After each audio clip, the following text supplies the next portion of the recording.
si tu veux. C'est bon. Edouard, on voit ton écran. Impeccable.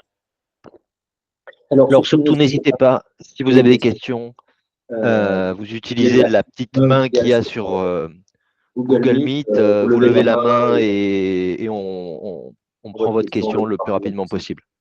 Alors, l'idée du webinaire d'aujourd'hui était de présenter globalement quels étaient les principaux additifs et spécialités nutritionnelles utilisés en nutrition animale.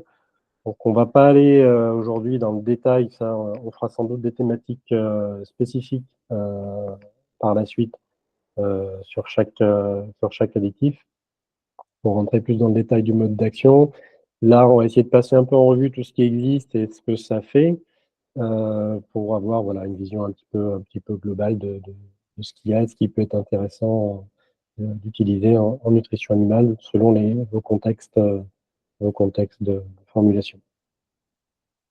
Tout d'abord, pourquoi on utilise les additifs? Alors principalement pour améliorer les performances des animaux,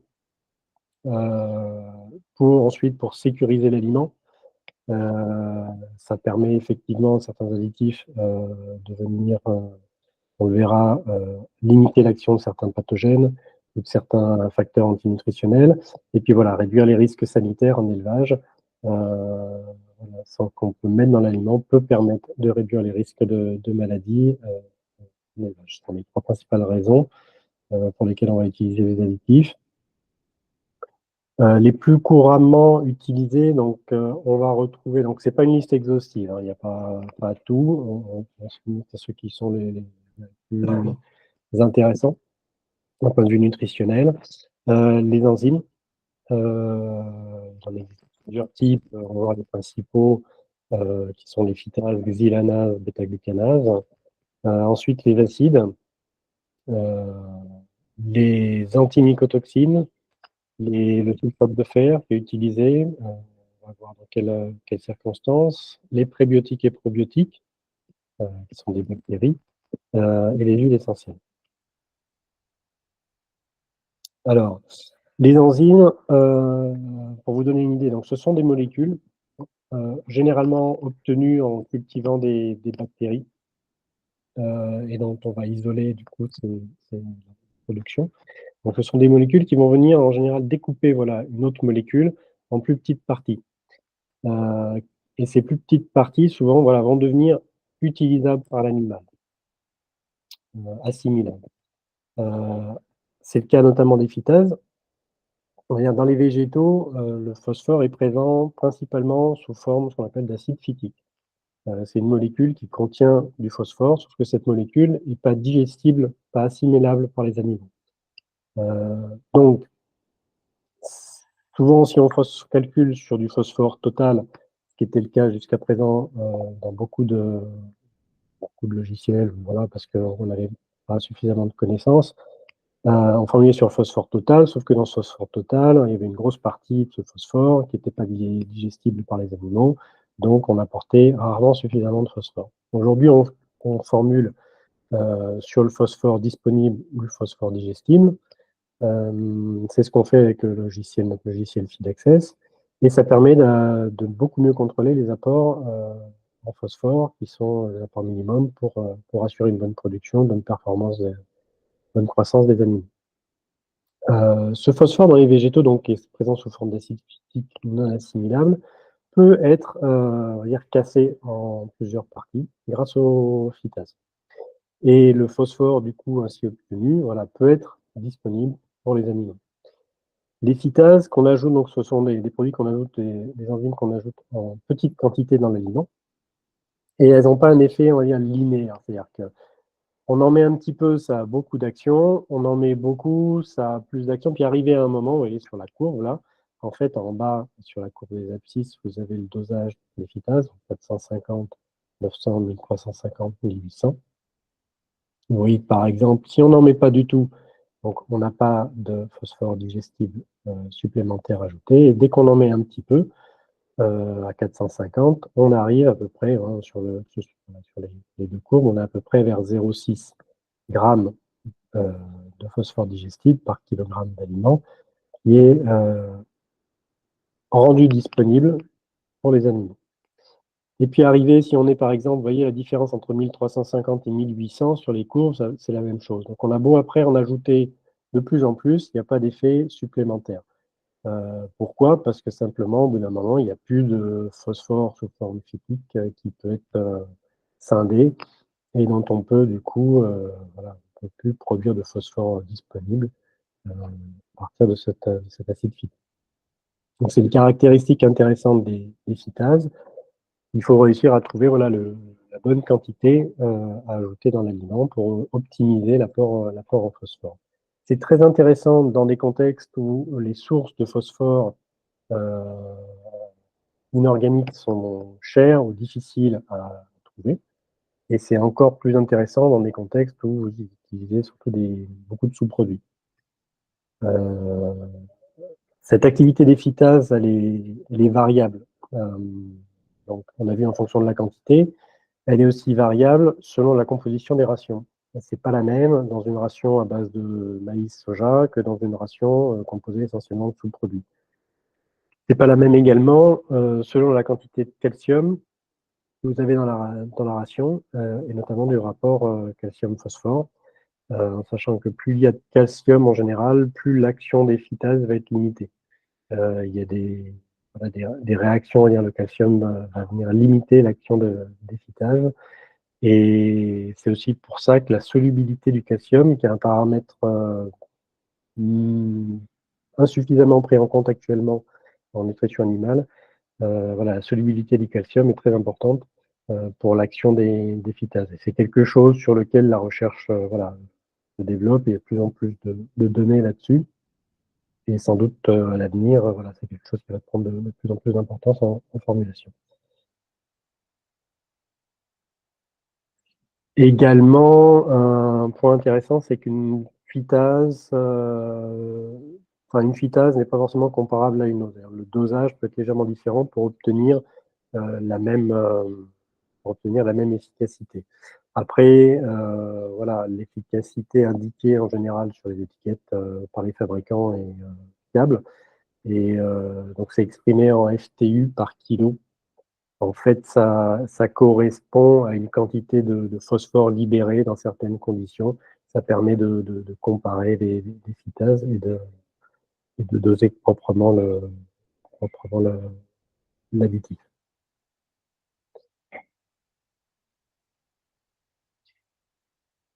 Un petit point là, intéressant sur les rejets en phosphore. La phytase va limiter les rejets en phosphore du fait qu'elle vient valoriser le phosphore présent initialement sous forme phytique. On a moins de phosphore qui va se retrouver dans les déjections et du coup moins de pollution. Alors c'est intéressant voilà, dans des zones où les politiques environnementales sont plus restrictives.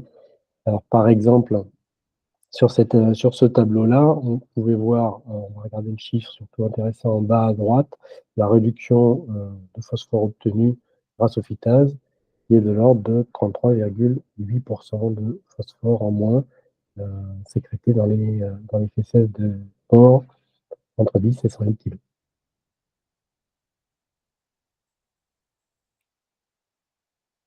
Un point pour le paramétrage des phytases sur Feedaccess. Attention, ça se fait dans le prémix, même si les phytases sont ajoutées séparément. Souvent, les phytases sont inclus dans le prémix ou dans le concentré, mais il se peut que vous les ayez séparément, notamment si vous êtes fabricant d'aliments, ou si vous faites du granulé, que vous voulez les ajouter sous forme liquide sur le granulé après le passage en presse. Le paramétrage dans le logiciel se fera dans le prémix. Et je vous le dis parce que j'ai vu l'erreur parfois. J'ai vu parfois dans le prémix paramétrer à, par exemple, 600 FTU par kilo de phytase. Et en fait, ce chiffre-là, ça correspond à la concentration dans l'aliment. Donc, c'était une erreur de la part de la personne qui l'a fait. Par exemple, si on prend un prémix à 2%, c'est un prémix qui contient donc 600 divisé par 0,02, 30 000 FTU de phytase. Donc, il faut vraiment mettre la quantité de phytase qu'il y a dans le prémix.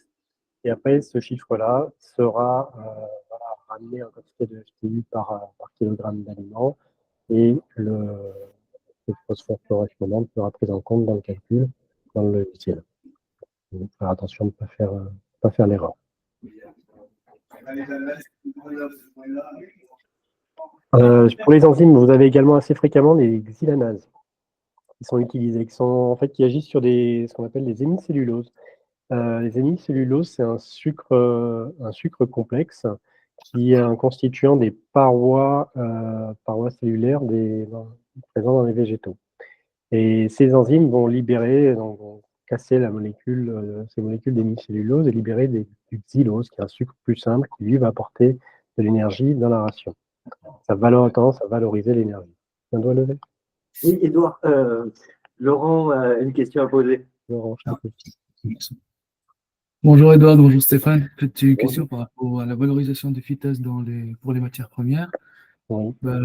Vous avez dit que la valorisation, vous la mettiez directement sur le prémix, mais on sait très bien qu'en fonction du type de la phytase, il y aura une valorisation différente par rapport aux matières premières, dans le sens où si on veut valoriser de l'énergie par rapport au blé ou par rapport au maïs, ça dépend du type de la vitesse. Je ne sais pas si vous prenez ça en considération ou pas sur Feed Access. Parce que là, j'ai vu que toute la valorisation, vous la mettiez sur le prémix. Alors, on prend les matrices qui sont fournies par les fabricants. Nous, sur Feed Access, tant qu'on ne connaît pas exactement la phytase qui est utilisée, on ne peut pas savoir exactement quelle est sa valorisation. Ça, on peut le faire si on connaît le prémix. Et c'est un travail qu'on peut faire avec les fabricants de prémix ou de phytase pour être toujours au plus près en termes de valorisation. Nous, on a une phytase, on va dire, générique, qui ne prend pas en compte la différence si c'est une ration plutôt à base de blé, maïs, soja ou plutôt sous-produit. Ça, on n'en est pas encore là, parce qu'on n'a pas forcément les matrices pour le faire. D'accord. Si demain on a ces matrices de formulation qui nous permettent de le faire, on le fera. Ce sera possible. Pareil par rapport à la solubilité du calcium. On pourra le faire si on a les matrices qui nous permettent de le faire. Donc tout ce que apporte... Pardon, vas-y, pardon. Tout ce qu'on fait une veille, on va dire, au niveau des résultats de la recherche.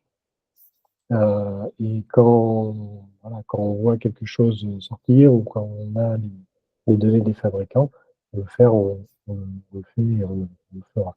Actuellement, sur la solubilité du calcium, il n'y a pas assez de données pour pouvoir l'utiliser. Il y a quelques matrices, certaines phytases qui prennent ça en compte, mais pas encore suffisamment, pareil, je pense. Et c'est quelque chose qui va sans doute être de plus en plus disponible. Et dès que ce sera disponible, on le mettra en place. Ok. Donc il y a une phytase générique qui se met une fois sur le prémix, et une valorisation qui s'ajoute en phosphore dispo et en énergie, c'est ça? Voilà. Il y a une seule, en fonction de la dose. Voilà, la phytase actuellement générique, elle valorise le phosphore principalement, mais également un petit peu, ça a aussi un effet positif sur le calcium, l'énergie, l'apport en protéines, acides aminés. Il y a une valorisation sur ces éléments. Et on est sans doute éloigné de la réalité, mais la formulation, on est toujours éloigné de la réalité. Toujours, on n'est jamais complètement dans le réel, et on cherche à s'en approcher toujours au plus proche, formuler au plus juste. Et en formulant avec ces phytases-là, générique, on est toujours plus proche de la réalité que sans le valoriser, bien entendu. Ah oui, bien sûr. Ok, merci. En tout cas, informatiquement, aujourd'hui, l'application le fait. Après, comme nous dit Edouard, c'est au fur et à mesure des données, des matrices qu'on va pouvoir saisir. Qu'aujourd'hui, informatiquement, ça fonctionne. D'accord. Ok. Très bien. Les bêta-glucanases, donc un autre type d'enzymes qui vont agir sur les bêta-glucanes, un sucre complexe, voilà. C'est un polysaccharide non amylacé, c'est un joli nom. Elles ont globalement, alors elles ont quelques effets positifs, mais globalement plutôt des effets négatifs, ces bêta-glucanes, chez la plupart des animaux et chez les volailles. Ça a tendance à augmenter la viscosité donc, du digestat et réduire la digestibilité des nutriments. Et ça perturbe voilà, globalement le microbiote de l'intestin et donc venir casser ces bêta-glucanes va avoir, pour le coup, va empêcher cet effet négatif. Donc on va obtenir des améliorations de performance, moins de perturbations, meilleure digestibilité des nutriments. Ensuite, alors, les acides, une autre catégorie d'additifs fréquemment rencontrés.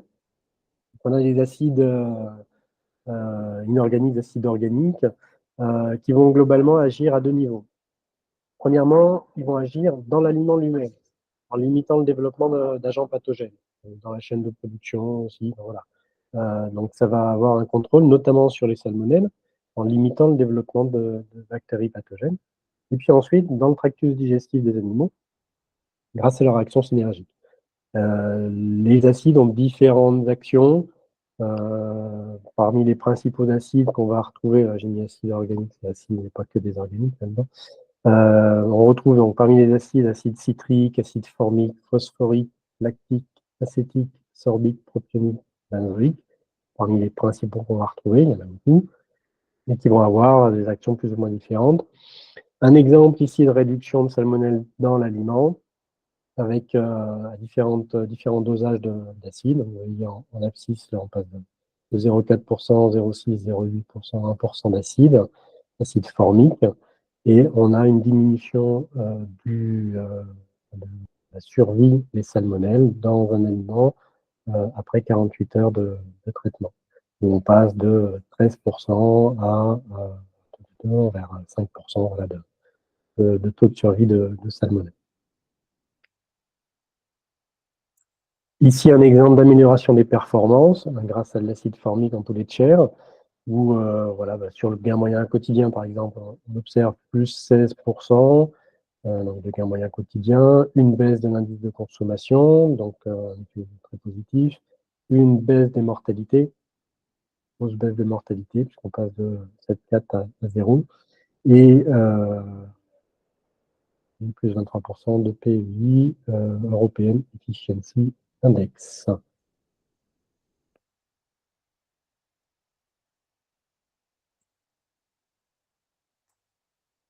Un petit schéma ici, je voulais vous montrer vite fait voilà, quelle était l'action des acides sans rentrer forcément dans le détail. Mais ici, voilà, l'acide phosphorique, premièrement, on va avoir un apport minéral qui déjà en lui-même va pouvoir améliorer les performances. Ça va optimiser aussi l'action des acides organiques et inactiver des pathogènes et par là même améliorer les performances. Ça c'était l'acide. Donc on avait l'acide phosphorique qui apportait un minéral pour améliorer les performances. L'acide formique, voilà, qui optimisait l'action des acides organiques et inactivait les pathogènes. Ça active également la digestion, donc ça améliore la digestion et donc améliore les performances. L'acide citrique, lui, en général, apporte une meilleure appétence, donc assure un maintien de la prise alimentaire et donc par cet effet permet de gagner, d'avoir un effet positif sur les performances.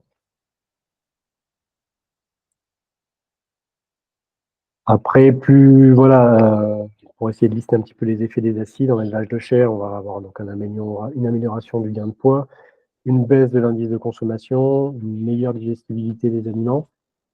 En pondeuse, une amélioration des taux de ponte, réduction des salmonelles, ce qui est intéressant, une amélioration de la qualité des coquilles. Et le porcelet, une réduction des diarrhées en post-sevrage, essentiellement grâce à l'acide citrique, et une baisse des E. coli dans l'intestin. Une augmentation du poids au sevrage grâce à l'acide formique. Chez le porc en croissance, des améliorations du gain moyen quotidien, une diminution de l'indice de consommation. Pour la truie gestante, une amélioration du nombre de porcelets vivants. une amélioration du poids à la naissance grâce à l'acide formique. Là, je vous ai mis des références bibliographiques si vous souhaitez aller plus loin. Ça favorise également une bonne entrée en lactation. Donc, du coup, ça se retrouve dans des effets positifs qui se retrouvent aussi chez la prise allaitante avec une amélioration de la prise alimentaire. Donc, meilleure lactation, réduction du risque de non-entrée en lactation et moins de contamination par E. coli et baisse de la mortalité des porcelets avant le sevrage. Autre additif très fréquemment rencontré, les antimycotoxines. Alors notamment, là où il est indispensable, on va dire, c'est dès qu'on utilise du tourteau d'arachide. Il y en a beaucoup dans le tourteau d'arachide. Les mycotoxines, en fait, sont des toxines produites par les champignons, soit au champ, soit pendant le transport et le stockage. Il y aura des contaminations et une production si les conditions de transport et de stockage ne sont pas propices, notamment dans les conditions de stockage trop humides. Dans les principales mycotoxines qu'on rencontre et qui ont un effet négatif, ce sont donc les aflatoxines, les ochratoxines, la zéaralénone, pulmonisine, la toxine T2, la déoxynivalénol, également connue sous le nom de DON. Donc ces toxines sont principalement toxiques pour le foie, la fonction immunitaire, la fonction de reproduction et causent globalement des PS de performance et des mortalités plus élevées. Et ça peut aussi du coup faire qu'on obtient des produits qui vont être contaminés pour le consommateur final. Alors, il faut savoir que la plupart des antimycotoxines ne détruisent pas les toxines, mais globalement les captent et les rendent en fait non assimilables par les animaux. Donc, les mycotoxines seront globalement toujours présentes dans l'aliment. Simplement, on va venir les associer à d'autres molécules pour que les animaux ne les assimilent pas et qu'elles ne soient pas toxiques. Alors, ça peut avoir un effet, ça peut aussi capter certains éléments qui sont désirables et réduire la digestibilité, la disponibilité de minéraux, notamment d'éléments importants pour l'animal. Et donc, peut-être un effet ici à compenser parfois. Donc, ça, toujours à voir avec le nutritionniste, si vous en avez. Ou voilà, suivre les performances pour éventuellement compenser. Mais voilà, globalement, c'est un effet très positif. Dans les antimycotoxines, on retrouve des produits minéraux, donc des argiles, soit naturelles, soit synthétiques. La terre de diatomée également, un effet positif sur les mycotoxines. On retrouve également des adsorbants organiques, tels que des membranes cellulaires de levure, des bactéries lactiques, notamment Lactobacillus rhamnosus, des fibres végétales micronisées et bioabsorbantes, et du charbon actif.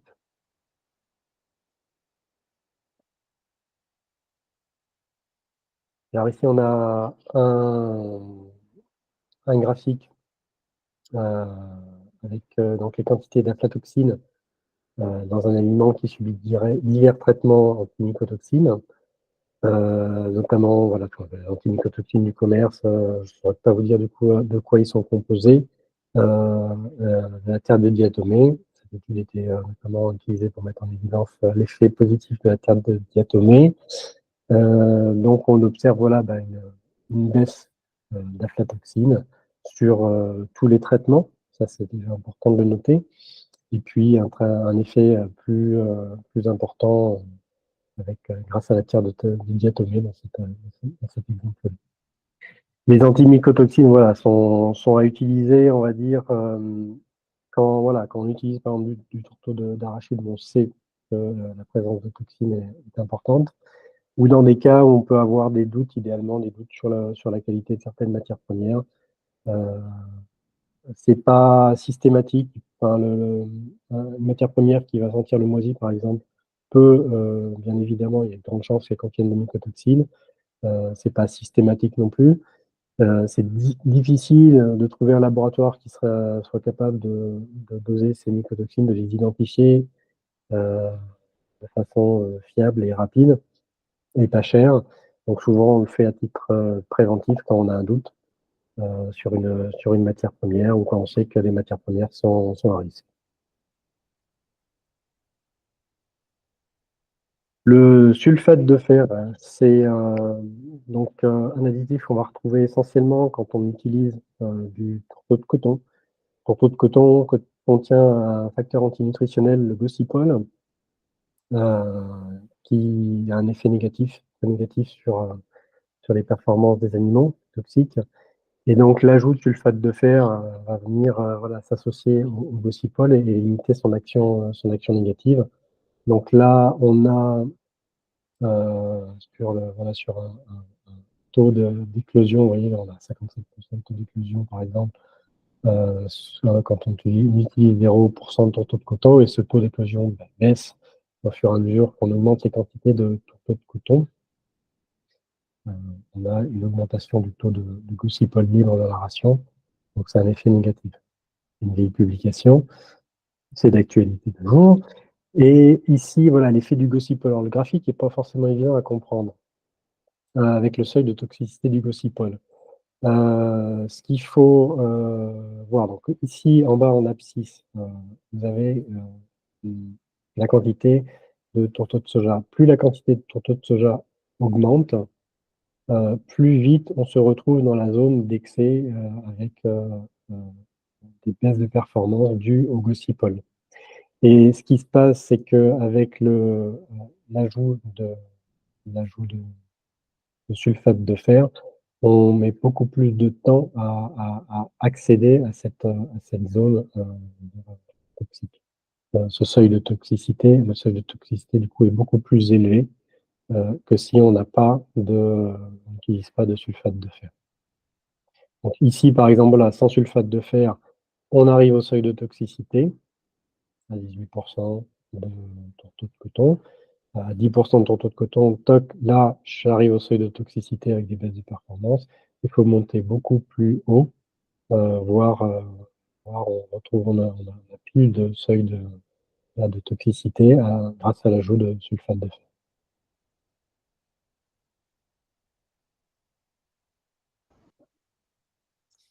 Les prébiotiques et probiotiques, vous en avez sans doute entendu parler.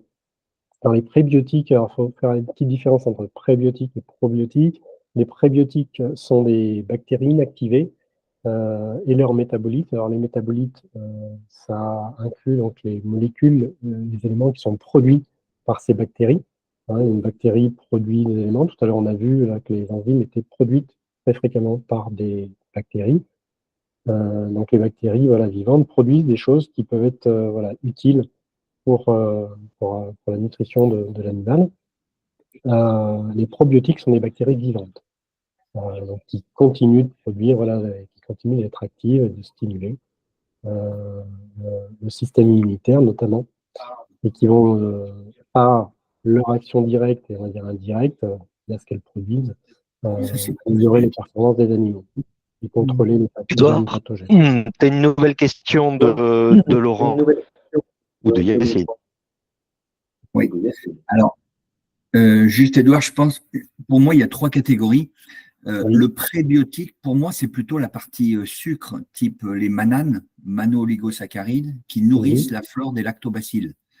La définition que tu donnes, pour moi, des prébiotiques, c'est plutôt celle qu'on appelle aujourd'hui postbiotiques. Entre autres, c'est ce qu'on produit au niveau de STI, chez nous, là.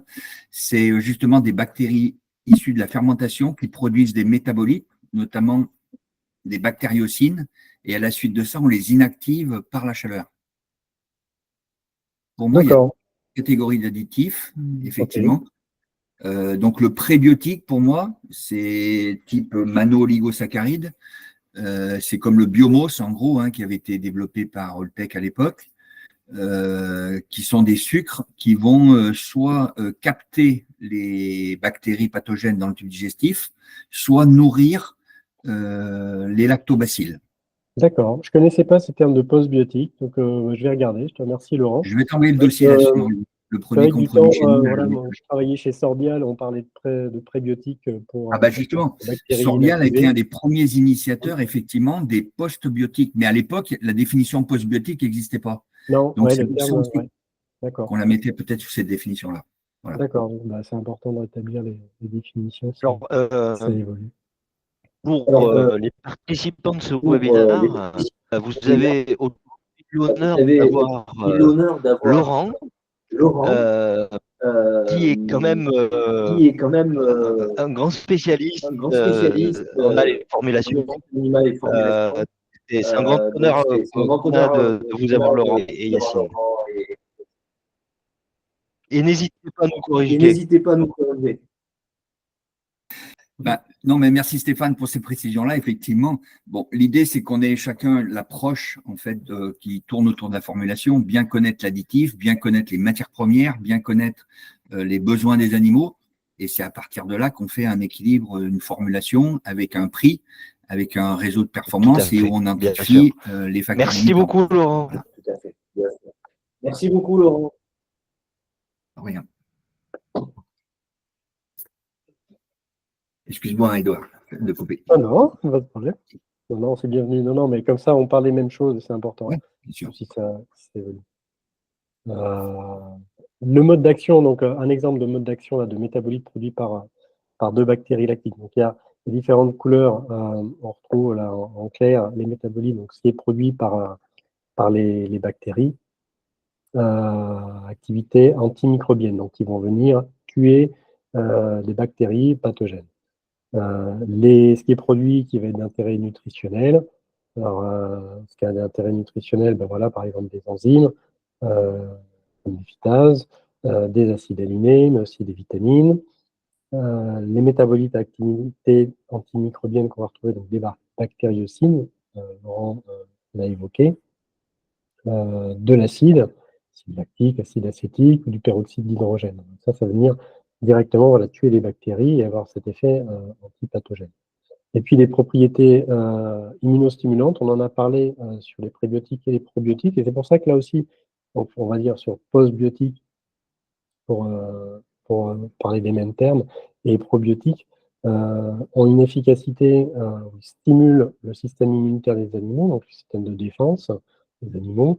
Même mort, voilà, une bactérie va être, un extrait, une partie de bactérie va être reconnue par le système de défense de l'animal comme étant un corps étranger pathogène et venir stimuler son système de défense. Et là, on retrouve voilà, corps bactérien. Un autre additif, c'est le dernier dont on va parler ce matin, sont les huiles essentielles. Alors, les huiles essentielles sont des extraits végétaux qui sont obtenus par distillation aqueuse. C'est un procédé un petit peu complexe pour les extraire. Et elles sont utilisées donc, avec succès, notamment en substitution aux antibiotiques. Ils sont utilisés comme facteurs de croissance. On rencontre essentiellement des huiles essentielles de thym, d'origan et de romarin qui sont utilisées en volaille. Et qui vont venir améliorer, du fait de leur action microbienne, qui vont venir améliorer la croissance, la production, qui réduisent l'indice de consommation et qui ont globalement un effet positif sur la digestion. On fera sans doute un webinaire sur ces produits-là, parce que c'est très important. Aujourd'hui, on a de plus en plus de résistance, on observe de plus en plus de résistance bactérienne. Il y a encore de trop nombreux pays qui utilisent des antibiotiques à titre préventif, clairement comme facteur de croissance, parce que ça améliore les performances, mais c'est très mauvais parce que ça sélectionne des bactéries. On reviendra peut-être aussi plus en détail sur ces modes de fonctionnement, mais globalement, plus on utilise d'antibiotiques, plus on garde les bactéries qui savent résister à ces antibiotiques-là. Et donc, le risque, il n'est pas seulement pour la production animale, mais essentiellement pour la santé humaine. Ces bactéries pathogènes-là, après, peuvent infecter les humains et on n'a plus rien pour les soigner. Il y a de plus en plus de cas où on ne peut pas soigner les gens parce que les bactéries sont résistantes, on ne sait pas les tuer. Et donc c'est un gros problème de santé publique à l'échelle mondiale. Les bactéries et voyage. c'est un gros problème. Et les huiles essentielles sont un produit très intéressant à utiliser pour améliorer les performances sans risquer de perdre cet effet des antibiotiques qu'on peut utiliser après pour soigner les gens. Donc c'est un produit qui est très intéressant. On reviendra dessus, je ne vais pas trop développer aujourd'hui, mais on reviendra dessus plus en détail sur ce type d'additif.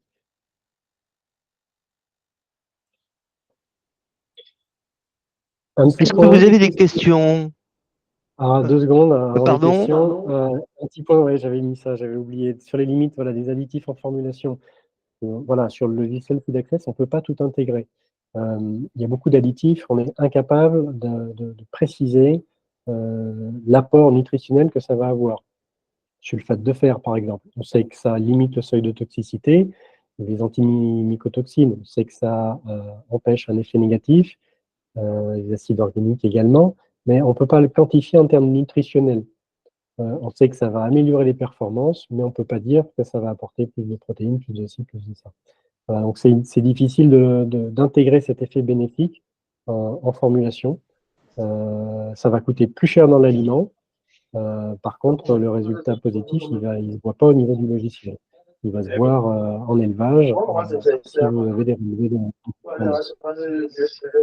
On a vu aussi que ça dépendait parfois de la composition de l'aliment, donc c'est l'effet par exemple des phytases, et ça a été soulevé par une question.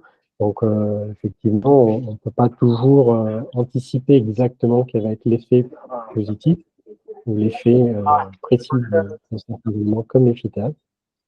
Et plus généralement, on va dire que ces additifs agissent selon des mécanismes métaboliques assez complexes, qui sont un peu difficiles à prévoir, qui dépendent aussi des conditions environnementales, de l'individu, donc de l'animal en lui-même, des conditions d'élevage, pas uniquement de l'alimentation. Et donc l'apport, on va dire, en nutriments ou l'effet positif peut être un peu difficile à prendre en compte à ce niveau-là. Et un dernier point, on a eu le cas aussi des additifs qui vont rentrer avec des taux d'incorporation inférieurs à la valeur minimum saisissable dans le logiciel. Donc nous, on est sur 0,01%. Et ça arrive qu'il y ait des produits qui s'incorporent à 5 kilotonnes, par exemple. On est à 0,005%. Alors, il y a une astuce qui peut se faire dans ces cas-là. Si par exemple vous avez un produit qui apporte 10, je donne un exemple complètement faux, mais 10 de protéines à 0,005%, vous allez le rentrer à 0,01%, le double, mais au lieu de mettre 10, vous mettrez 5. Voilà, on divise par 2, on double la dose, entre guillemets, et on divise par 2 l'effet. Donc on arrive à tricher et à rétablir éventuellement l'équilibre, la bonne valeur. Et puis si vous avez un souci pour ce genre de choses, n'hésitez pas à nous envoyer un message, à nous contacter, puis on vous aidera à le paramétrer comme il faut. Très bien, Edouard. Y a-t-il parmi vous des questions?